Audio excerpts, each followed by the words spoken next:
Have you bought a cheap radio purely for the simple fact that it's cheap and it's been a digital radio, so you don't have to deal with all the static noise of analog, only to find out that it can't be used in your area?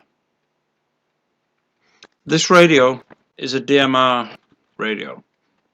The area I live in only has Yaesu repeaters. However, this radio is not rubbish. In this video, you're going to find out how you can still use a DMR radio or any digital mode radio in an area where the digital mode is not covered by using a hotspot. Hi, my name is John. Amateur radio call sign M7CPT. Welcome to Amateur Radio on the Air.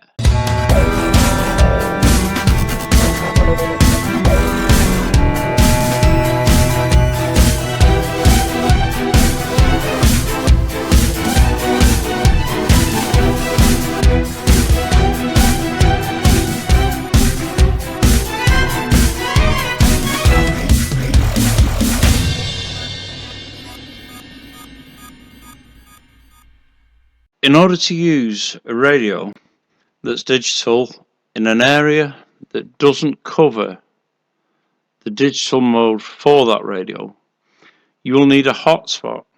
Now, the one I've chosen to do this in this video is the MMDVM.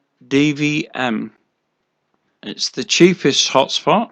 I've also chosen to connect it using Pi 0W. The Pi 0W is the Pi 0 with a Wi-Fi card actually built into it. You can actually buy these ready-made and complete.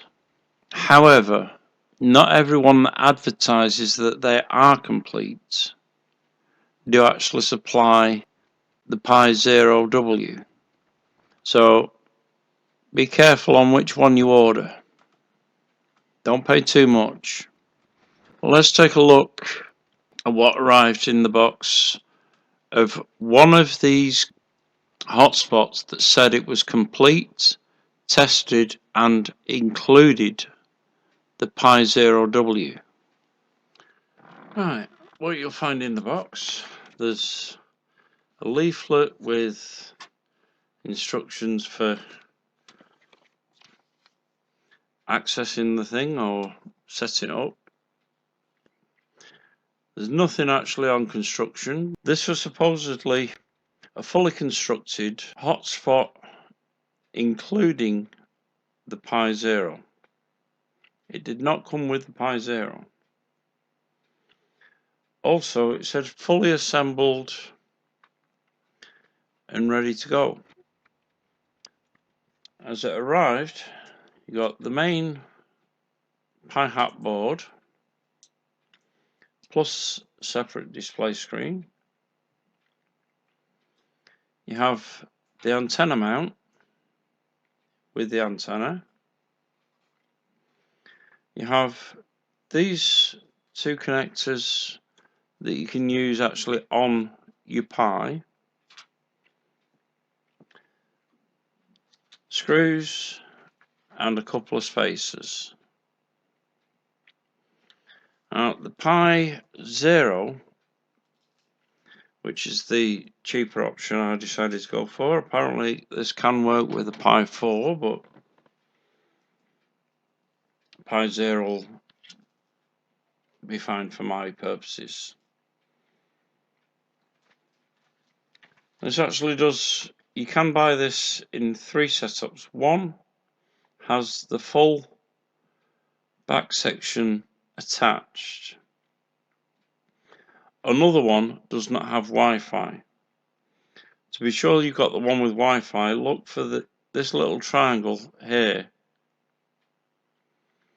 and that's the Wi-Fi.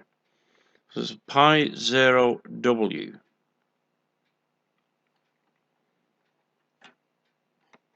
So let me just heat up the soldering iron and we'll get started on assembling this lot like it should have been. Just while the soldering iron's warming up, I'm going to do some adjustments so I can get these attached in the right spot to the Pi. Now, it may seem strange, but I'm putting this board in upside down.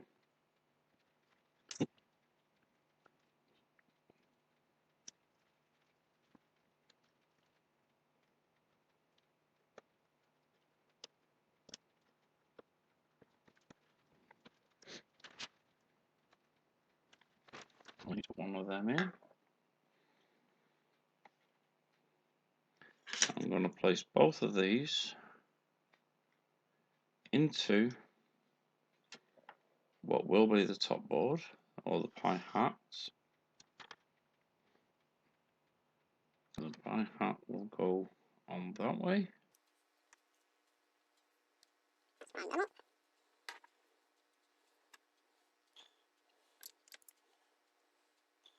Put one of these spacers in first.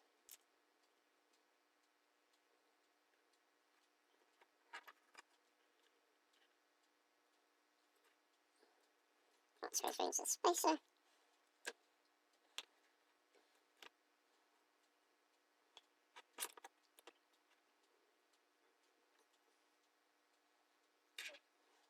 And it needs the same on the other end.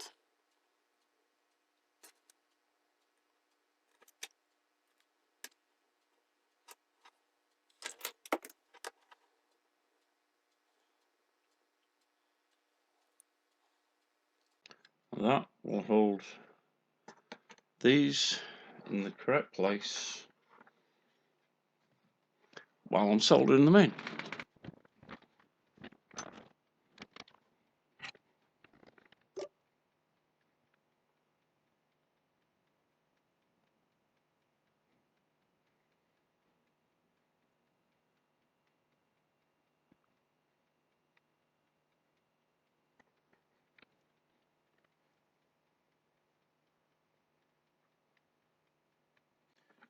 Just make sure they're aligned properly.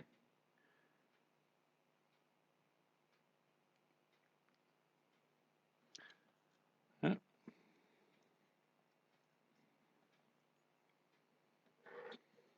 Now we do the other end.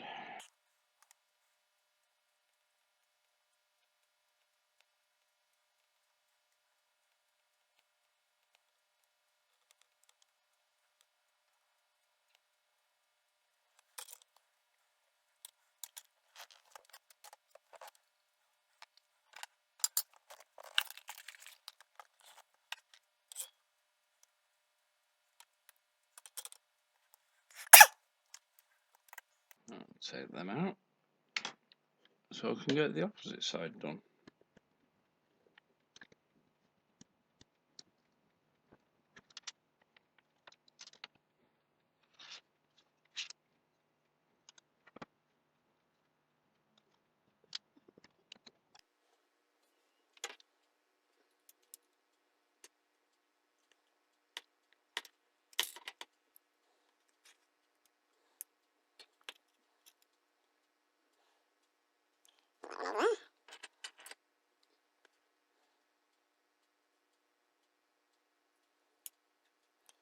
Now the screen goes in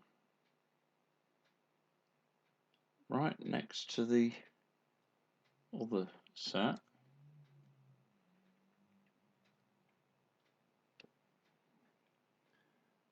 Can't use that to... There's no support at the front edge of the screen, unfortunately. So let me just see. Yeah, the width of one of them screws will be fine. So I'll drop that in there.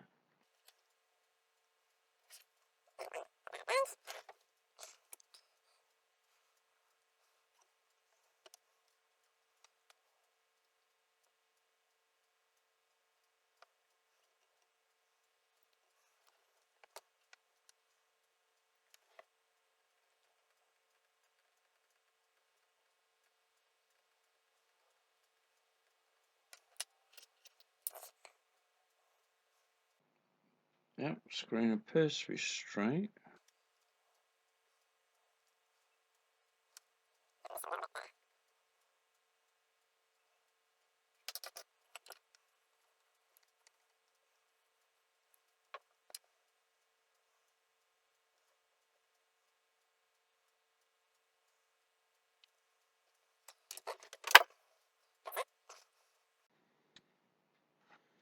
Now we have the aerial socket.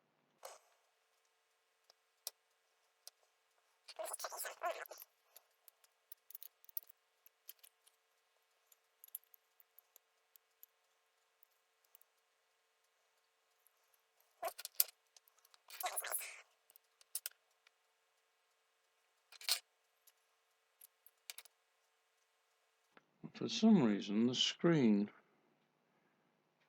looks crooked.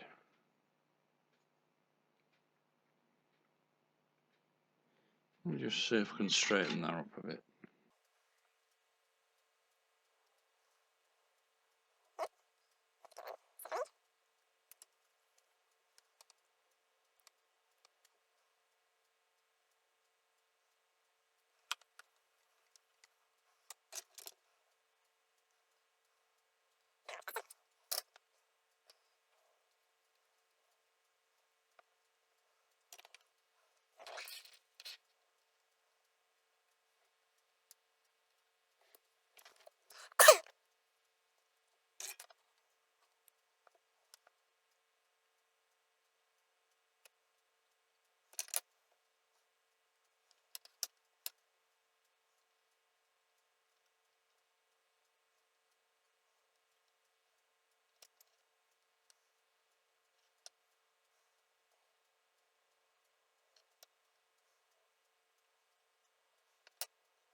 Right.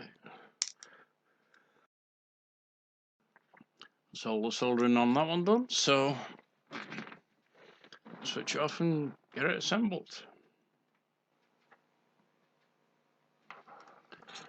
Hey, I just noticed something on my desk while I was packing away. I thought I'd leave it there to point something out. You see these little specks here, here, and two here? They're actually solder that's spat off from where I was actually working, and they can spit off in any direction and they're extremely hot. Now, the reason they recommend that you wear glasses or protective eyewear is to avoid getting one of these in your eye and damaging your eye. So, just thought I'd point that one out. Alright, let's get this thing assembled.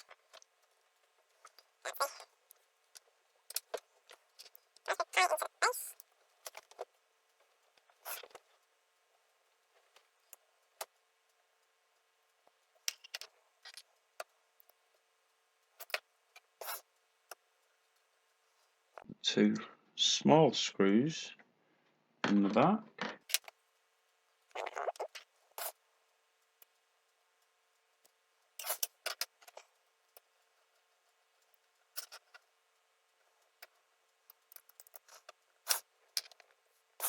The way you tell if you've got it in the right way, there's a thin slot on this side. I have no idea why they left that on there, but that's for the camera side. The other side, where your SD card goes, is the wide slot with a bubble over it for some reason. Doesn't quite appear to be sat right.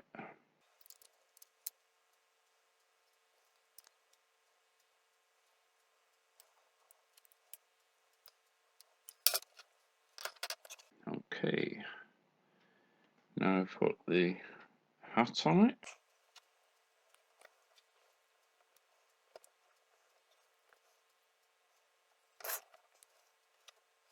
And now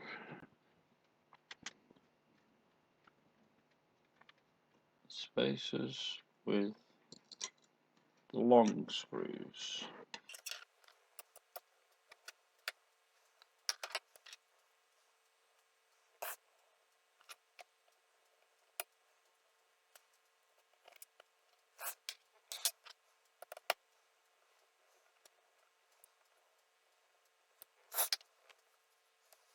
And before I put the lid on it, I need to remove the protective film off the screen, otherwise you can't access it.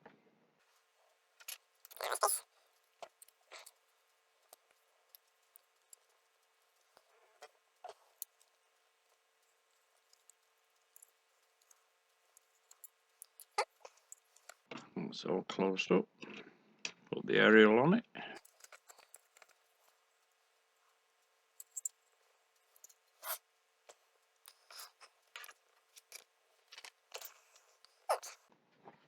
Power it up and watch out for smoke. Oh, we have light showing up.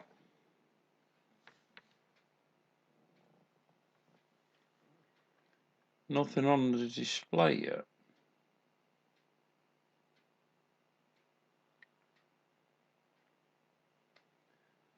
It's flashing red and green.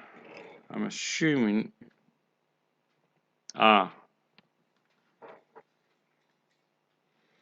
Needs the SD card sorting, so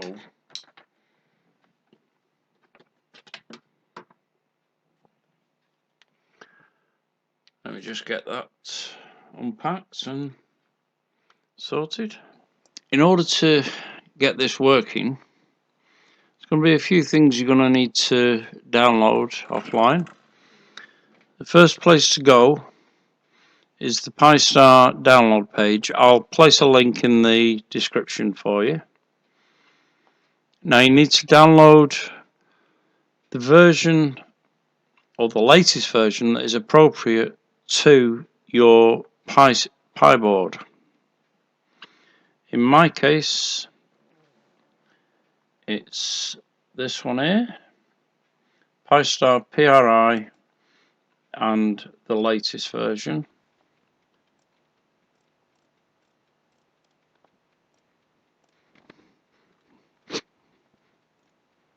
I'll just save that. Next thing, down here, you'll see there's another thing to download, which is the actual tool to etch the image onto your SD card. You need to click whichever for your operating system. I think they actually all take you to the same page, which is this one. Now I want the Windows version, and it tells me where to download it from and a little bit more on how to get on with it. And that link takes you to this page. On this page, I need to download the actual installer. There's a couple of things I need to do. Well, one thing I need to do first. This is a zip file, so if I click show on folder,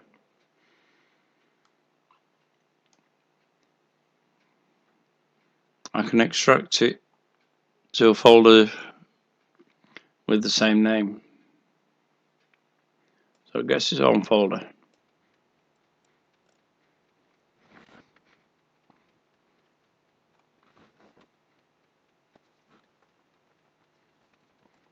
Just going to copy that address of where I'm saving it to.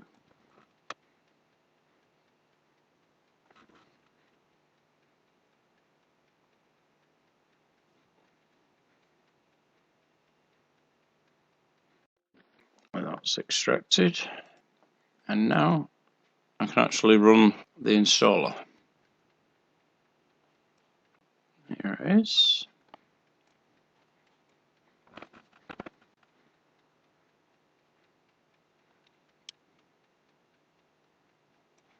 And there we go, installed.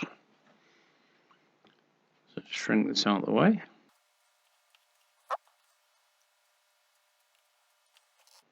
Right, first thing, select the file to flash and find it on the hard drive. This is why I copied the file, the location of where I put it. And there's the image file. Click open. Select the target, which is going to be your SD card, and select. And now click flash. Now this seems to take ages, but this is nothing, not yet.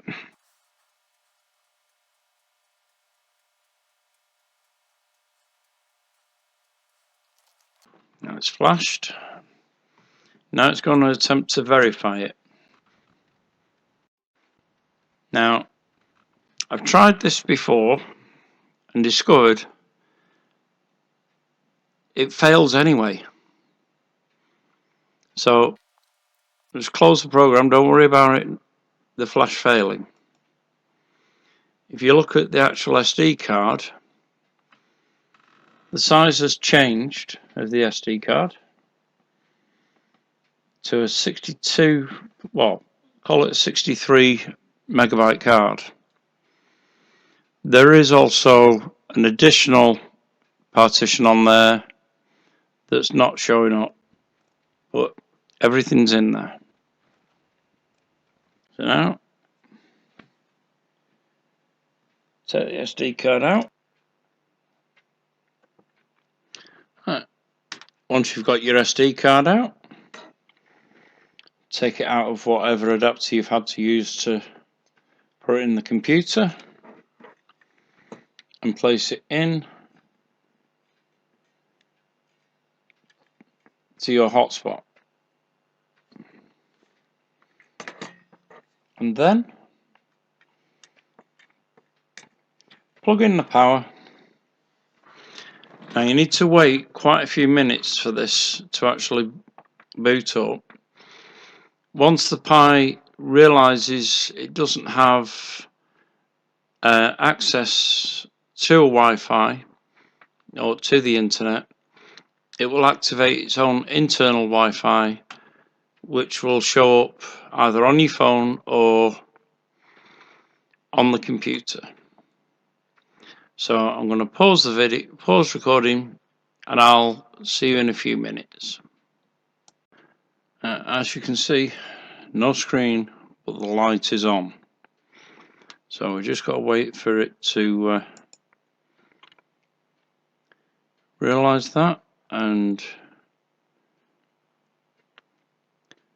tell us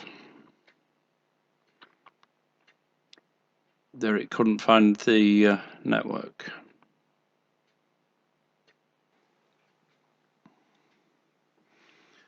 Okay, once Pi-Star setup shows up in your network connections, connect directly to it. When you do, it will automatically open this page, which then takes you into the configuration without waiting. At the moment, you'll notice not a lot is actually filled in.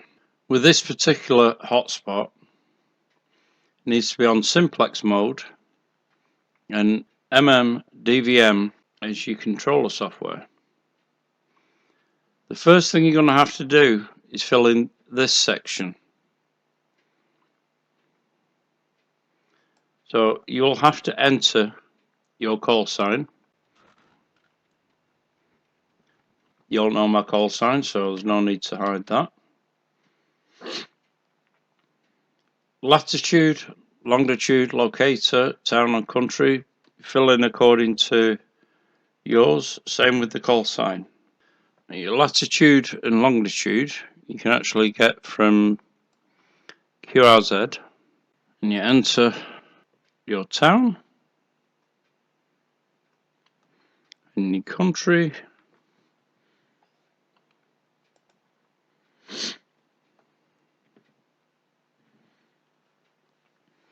And for the URL, I would actually recommend clicking auto. That way it'll direct them to your QRZ page. In the UK, as far as I know, we're not allowed to make anything public, so the node type is private. Enable the APRS host, and even though the UK is no longer in Europe, looks like we have to use the European one. Time zone's correct at London. Dashboard language, English UK. Now, at each section where it says apply changes, you have to apply the changes to that section one step at a time. So apply changes, and now we wait.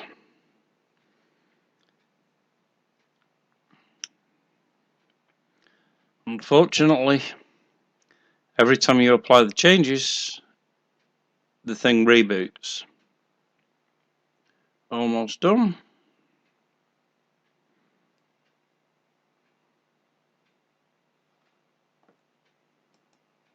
It's just a warning to say the modem's changed.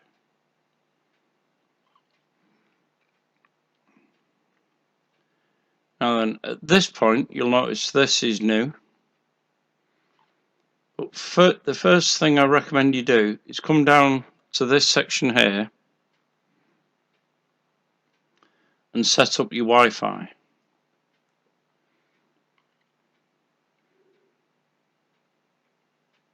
To do that, click Configure Wi-Fi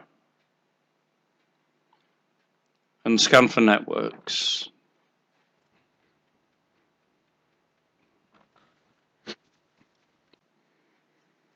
Now I'll have to hide the selections that it's come up with, but I will tell you it will only recognize 2G networks. And once you've done that, click Save and Connect. Okay, at this point I'm going to go to Power and tell it to do a reboot. It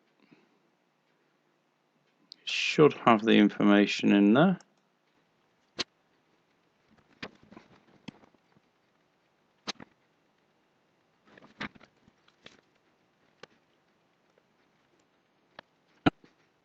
There we go. Right, page not found. That's because it's no longer generating its own Wi-Fi hotspot. So what I have to do, according to these instructions, type in PyStar. It should take me to a login page. No, try again. No, page can't be reached. Fortunately, I did check the router to find out the IP address that it's given to this one. It will be different on yours, so you'll have to check that according to your actual router. Right, click on configuration, enter the password, the username of PiStar and the password of Raspberry according to the instructions.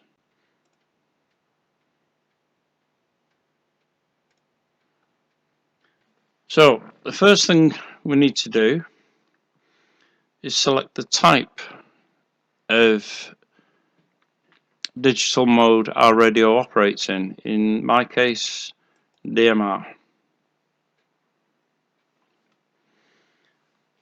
I don't need to worry about these other modes because I haven't got them. Then click Apply Changes. Don't worry about the hang times, leave them at 20, the default. I forgot to do one thing. Let me just wait for it to reboot and I'll get that done.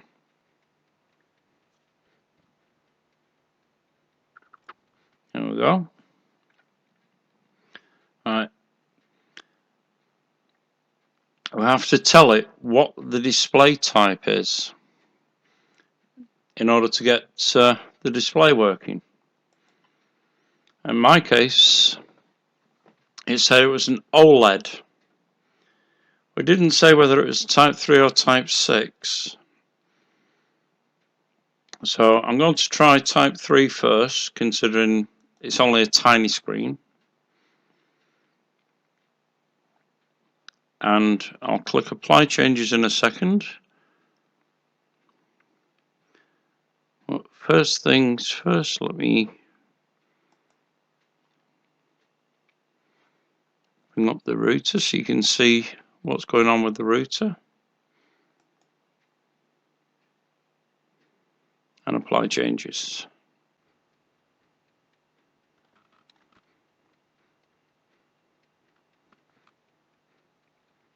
This does take its time.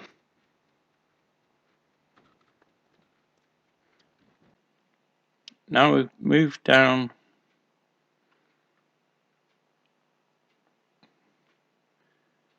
Let's see. If you want to change your password from Raspberry, this is the section where you do it.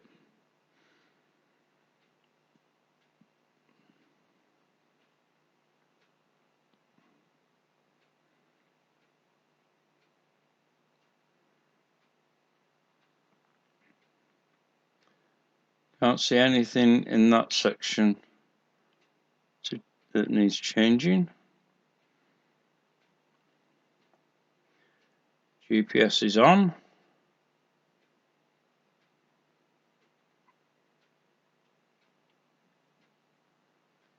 That's D-star. Yeah. I've put turn D-star on instead of DMR. So apply changes there. Won't be YouTube if something didn't go wrong.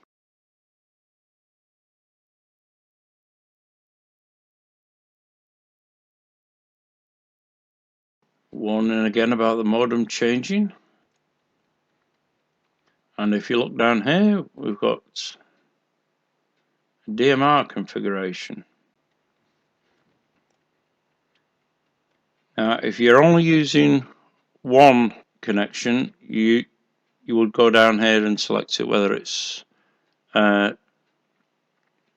Brandmeister, DMR Plus, Freestar. But if you want to use more than one, which I personally recommend, click the DMR gateway, click Apply Changes, and again, gives me the warning about the modem. Okay, scroll down till you see your DMR section, and you'll notice it's a lot bigger because you got more options on there. Now, if you want the Brandmeister one, you'll have to set up a repeater, which means registering with Brandmeister to do that. So you'll have to open that. I'll just open that in a new tab so I can show you. This is the Brandmeister website where you've actually got to log in and set your credentials.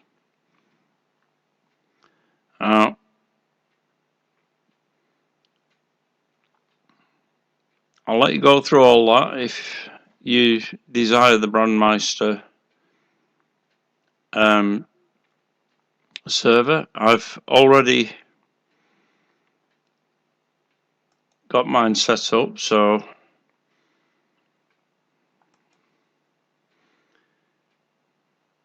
for some reason, closest Brandmeister to me, where are we? Is Ireland.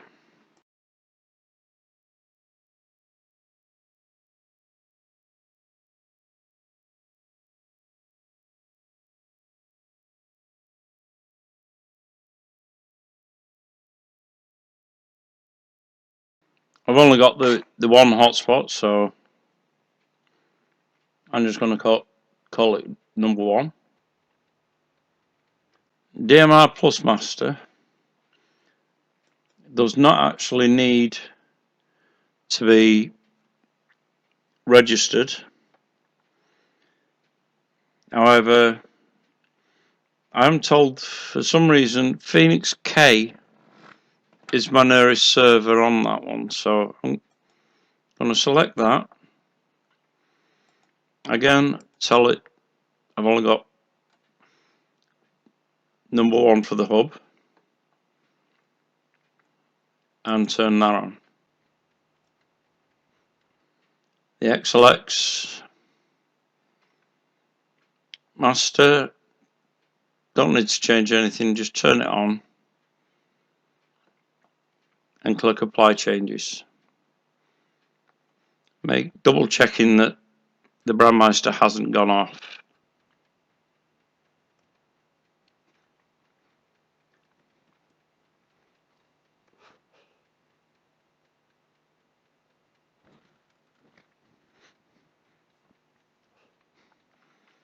Again, still come up with a modem warning.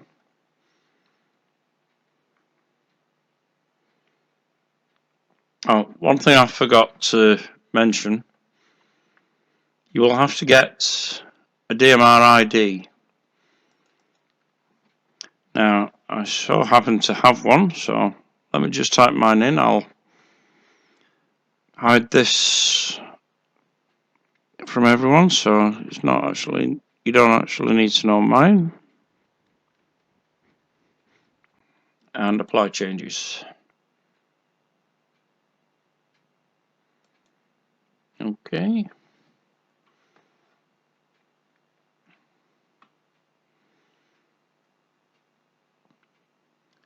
Now if you look beside the Brandmeister, it's got my ID numbers, which I'll hide, plus the extra 2 digits for the actual hotspot.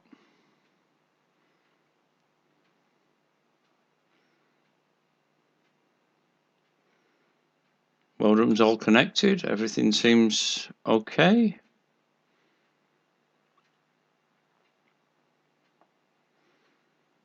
Let's just go to the dashboard.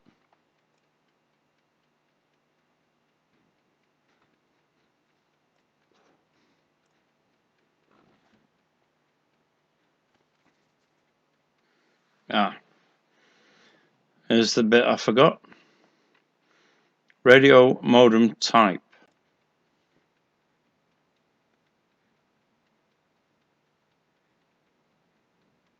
Now mine's not a dual band, mine's just the mono band. So should be this top one, I think. And apply changes on that.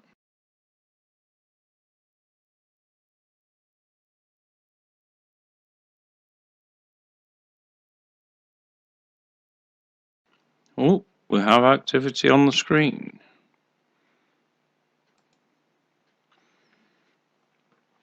As you can see, well, I don't know if you saw then, but it did actually say start up.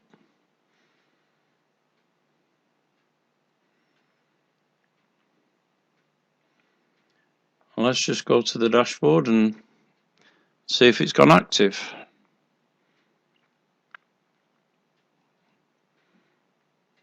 Yep. I have the DMR in green, DMR net in green. Oh, it's gone yellow. I've missed something somewhere. Let's go into the configuration and see what I've missed.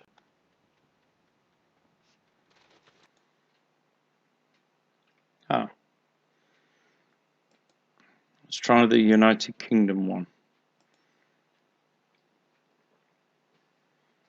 I didn't notice that was there before.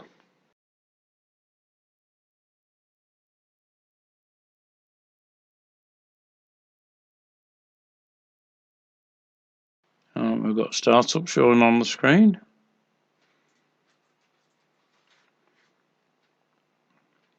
Let's go straight to the dashboard.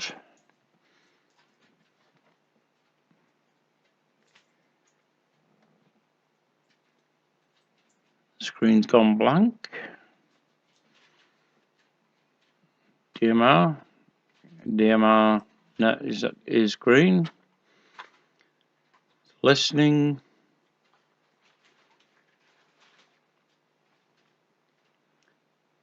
And screen showing DMR connection with my call sign and name, and displaying the IP address.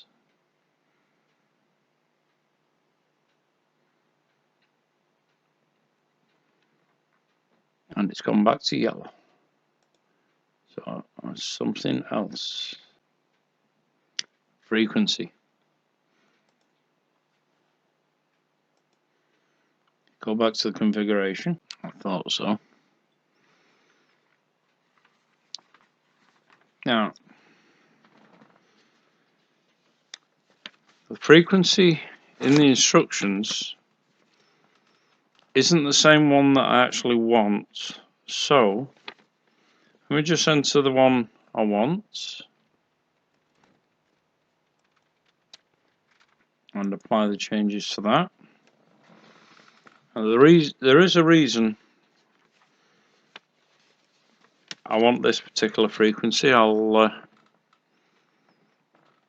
let you know in a moment.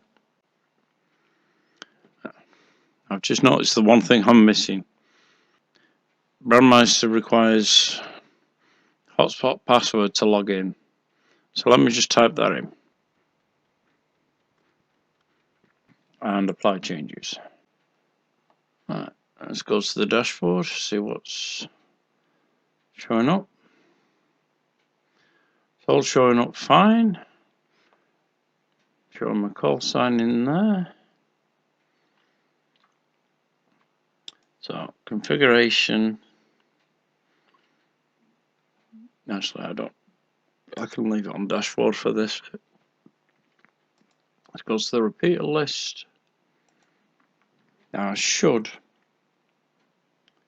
be in there. Yep. There I am. So that's all you have to do with the hotspot. Now, remember one thing.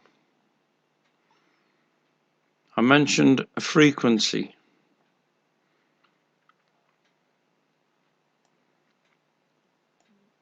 That I wanted set different to what was in the instructions. The reason for that, Chris, the digital analog ham, has a code plug for this radio, and I'm going to link to the video about that code plug in the description below. So feel free to nip over, watch his video on that, and download the cold plug. Once you've installed it into your radio,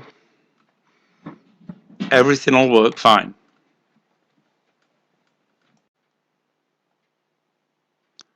Oh, as you can see, DMR green, DMR net green, it's listening, time slot 2 is enabled, and you got the 3 DMR servers. And if you look up here, it's got my call sign on because my radio switched on. And let's just see if there's any activity in any of these groups.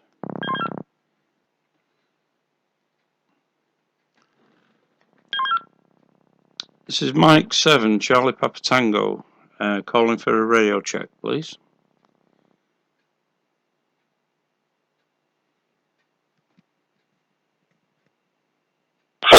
Charlie Papa Tango, WB4FLA.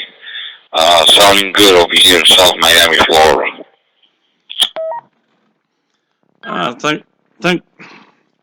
Thank you very much. And I just ask one more question. Would you mind if I put the radio check on YouTube?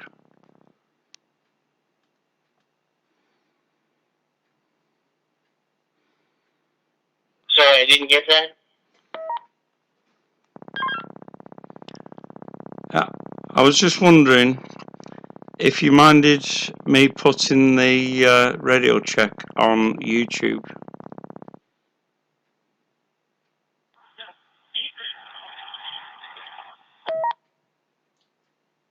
If I mean. Thank you very much. 73, and have a good one.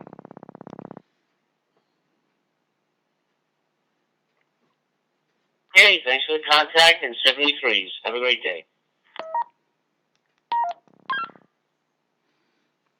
And finally, we're unlinked from the radio.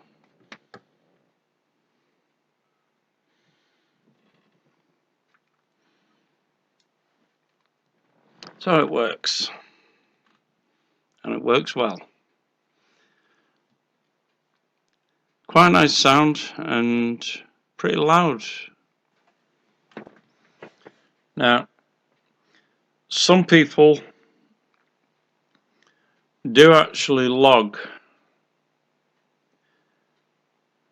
the QSOs that they have on the digital radios and repeaters,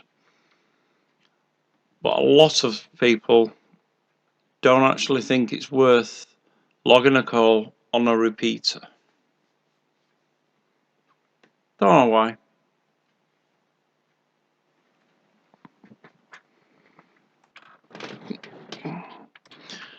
As always, I hope you've enjoyed the video, found it informative, and don't forget to like, subscribe, click the thumbs, and do all that YouTubey stuff. And all that leaves me to say is, catch you on the air.